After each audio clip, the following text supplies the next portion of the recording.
Hello Seekers, welcome to Lifetime Soul, your one-stop holistic guidance channel. Coming to a moon transit series, the moon will move in the sign of Gemini on 25th of October and will continue till the night of 27th. Gemini is a zodiac sign of communication. Gemini is also facing a weird kind of planetary placement right now. If you see 6th from Gemini, Venus and Ketu is present, and 8th from Gemini is the presence of Saturn and Jupiter.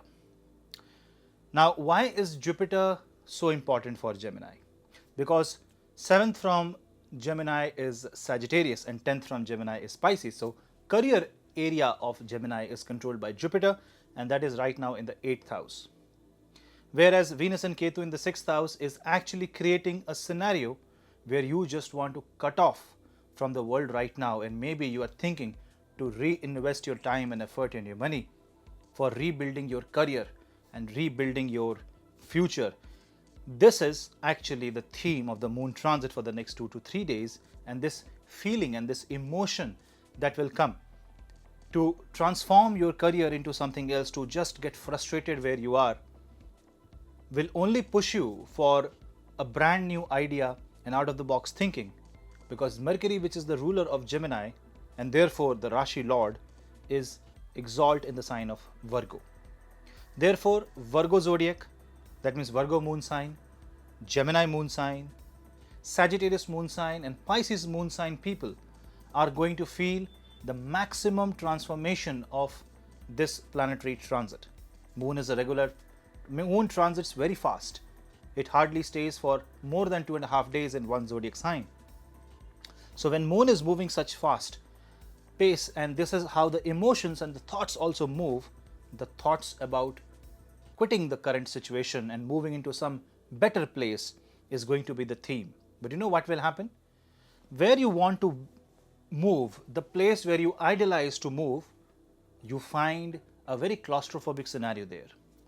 It's like you are in a company and you're in a comfortable situation, but you want to go into a growth scenario. You want a growth in your life, and you know that in the company B, if you move, you will be getting all the growth, but you also know the restrictions that will come along, and that is why you may not move at all, and it is only a frustration that is going to build up for the next 2-3 days.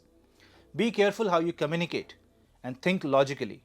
Practical thinking, logical thinking, and thinking by numbers is going to save the day for you.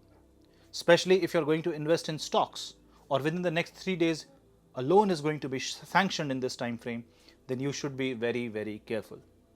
Chant Ganesh mantra Om Gam Ganapate Namah 108 times for the next 3 days. Visit a Ganesh Mandir Ganpati temple. Also, you can chant Ganesh Kavach to protect yourself from any negative emotion. Gemini is also the zodiac of communication. So when the second lord from Gemini sits in the first house of Gemini, which means the Cancer Lord Moon sits in Gemini, you should be very careful what you eat and what you speak about yourself. So speak highly about yourself, don't doubt, don't underrate yourself, don't go under confident at this time, otherwise it will only impact your role in your career. But overall, this is going to be a pleasant transit. The next 3 days should be spent like as if you are a child, sleep like a child and feel like a child. Let your emotions be free in the nature. Go close to nature and eat green leafy vegetables more in this time frame, and you will feel much healthy. So guys, that was a quick analysis of moon transit in the sign of Gemini and the quick tips for a better life. We'll meet in the next video. Till then, namaste.